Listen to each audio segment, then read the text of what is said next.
Our next speaker has spent his whole career eliciting that sense of wonder. Please welcome John Lloyd.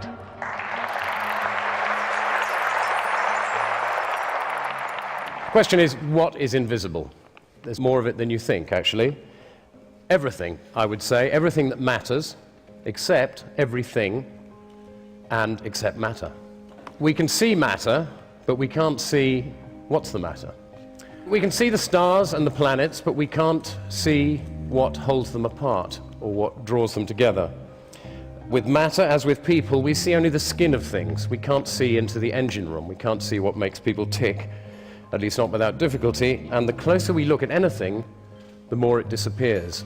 In fact, if you look really closely at stuff, if you look at the basic substructure of matter, there isn't anything there. Electrons disappear in a kind of fuzz, and there is only energy.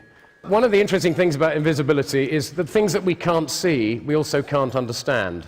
Gravity is one thing that we can't see, and which we don't understand. It's the least understood of all the four fundamental forces, and the weakest.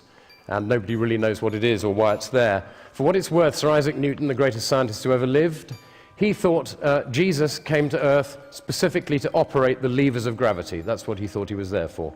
So, bright guy. Could be wrong on that one, I don't know. Consciousness. I see all your faces. I've no idea what any of you are thinking. Isn't that amazing? Isn't it incredible that we can't read each other's minds when we can touch each other, taste each other, perhaps, if we get close enough? But we can't read each other's minds. I find that quite astonishing. In the Sufi faith, this great Middle Eastern religion, which some claim is the root of all religions, Sufi masters are all telepaths, so they say, but their main exercise of telepathy is to send out powerful signals to the rest of us that it doesn't exist. So that's why we don't think it exists, the Sufi masters working on us. In the question of consciousness and artificial intelligence is really, like the study of consciousness, got nowhere. We have no idea how consciousness works. Not only have they not created artificial intelligence, they haven't yet created artificial stupidity.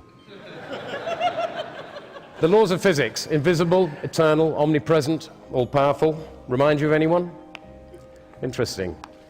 I'm, as you can guess, not a materialist, I'm an immaterialist, and I found a very useful new word, agnostic. Okay? I'm an agnostic.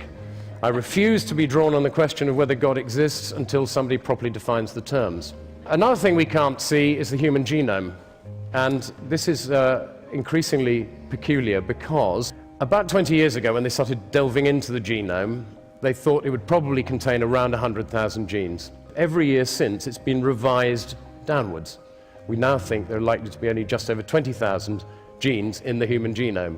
This is extraordinary, because rice, get this, rice is known to have 38,000 genes. Potatoes have 48 chromosomes, 2 more than people, and the same as a gorilla.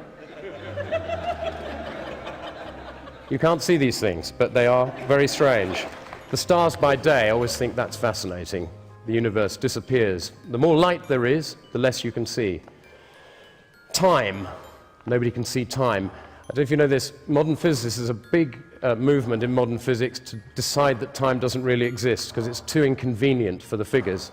It's much easier if it's not really there. You can't see the future, obviously, and you can't see the past except in your memory. One of the interesting things about the past is you particularly can't see. My son asked me this the other day, said, "Dad, can you remember what I was like when I was 2?" And I said, "Yes." He said, "Why can't I?" Isn't that extraordinary? You cannot remember what happened to you earlier than the age of 2 or 3, which is great news for psychoanalysts, because otherwise they'd be out of a job, because that's where all the stuff happens. That makes you who you are. Another thing you can't see is the grid on which we hang. This is fascinating. You probably know, some of you, that cells are continually renewed. Skin flakes off, hairs grow, nails, that kind of stuff, but every cell in your body is replaced at some point. Taste buds every 10 days or so. Livers and internal organs take a bit longer. A spine takes several years. But at the end of 7 years, not one cell in your body remains from what was there 7 years ago. The question is, who then are we? What are we? What is this thing that we hang on that is actually us?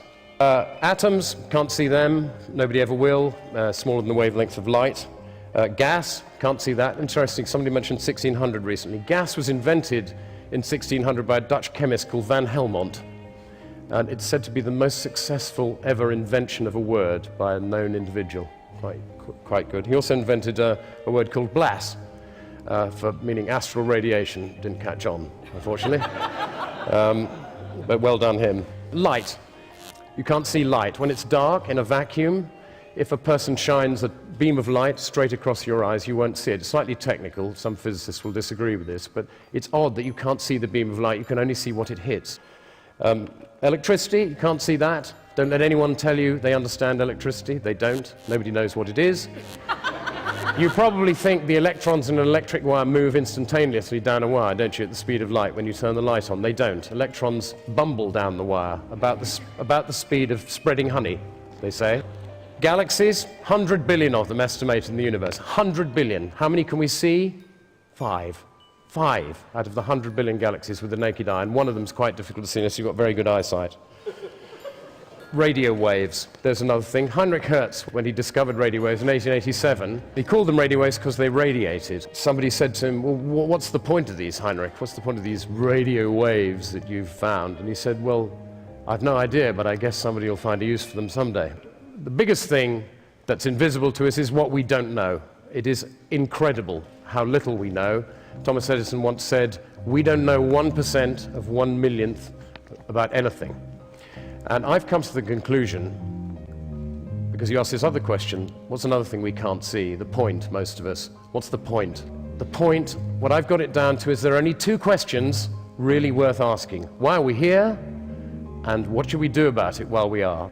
To help you, I've got 2 things to leave you with from 2 great philosophers, perhaps 2 of the greatest philosopher-thinkers of the 20th century, one a mathematician and engineer, and the other a poet. The first is Ludwig Wittgenstein, who said, I don't know why we are here, but I'm pretty sure it's not in order to enjoy ourselves. He was a cheerful bastard, wasn't he? And secondly and lastly, W.H. Auden, one of my favorite poets, who said, we are here on earth to help others. What the others are here for, I've no idea.